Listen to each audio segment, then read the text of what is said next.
my countrymen and my friends, tonight my single duty is to speak to the whole of America.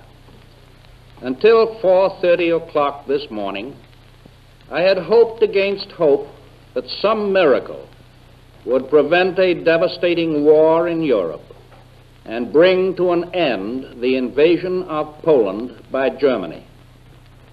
For 4 long years, a succession of actual wars and constant crises have shaken the entire world and have threatened in each case to bring on the gigantic conflict which is today, unhappily, a fact.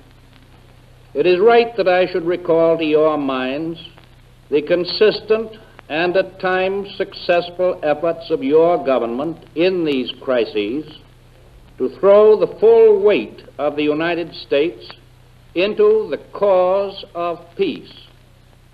In spite of spreading wars, I think that we have every right and every reason to maintain as a national policy the fundamental moralities, the teachings of religion, the continuation of efforts to restore peace, because someday, though the time may be distant, we can be of even greater help to a crippled humanity.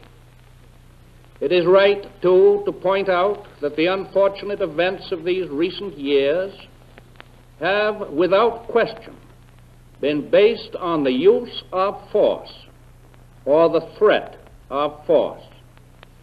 And it seems to me clear, even at the outbreak of this great war, that the influence of America should be consistent in seeking for humanity a final peace which will eliminate, as far as it is possible to do so, the continued use of force between nations. It is, of course, impossible to predict the future. I have my constant stream of information from American representatives and other sources throughout the world. You, the people of this country, are receiving news through your radios and your newspapers at every hour of the day. You are, I believe, the most enlightened and the best informed people in all the world at this moment. You are subjected to no censorship of news, and I want to add that your government has no information which it withholds or which it has any thought of withholding from you. At the same time, as I told my press conference on Friday, it is of the highest importance that the press and the radio use the utmost caution to discriminate between actual, verified fact on the one hand and mere rumor on the other. I can add to that by saying that I hope the people of this country will also discriminate most carefully between news and rumor. Do not believe of necessity everything you hear or read. Check up on it first. You must master at the outset a simple but unalterable fact in modern relations between nations. When peace has been broken anywhere, the peace of all countries everywhere is in danger.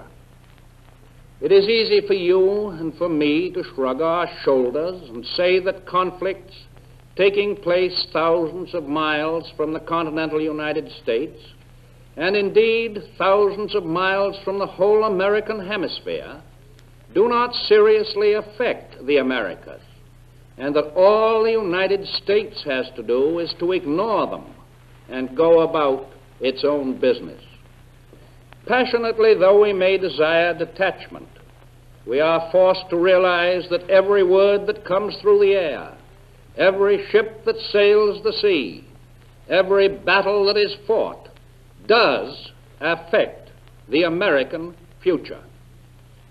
Let no man or woman, thoughtlessly or falsely, talk of America sending its armies to European fields. At this moment, there is being prepared a proclamation of American neutrality. This would have been done even if there had been no neutrality statute on the books, for this proclamation is in accordance with international law and in accordance with American policy. This will be followed by a proclamation required by the existing Neutrality Act. And I trust that in the days to come, our neutrality can be made a true neutrality. It is of the utmost importance that the people of this country, with the best information in the world, think things through.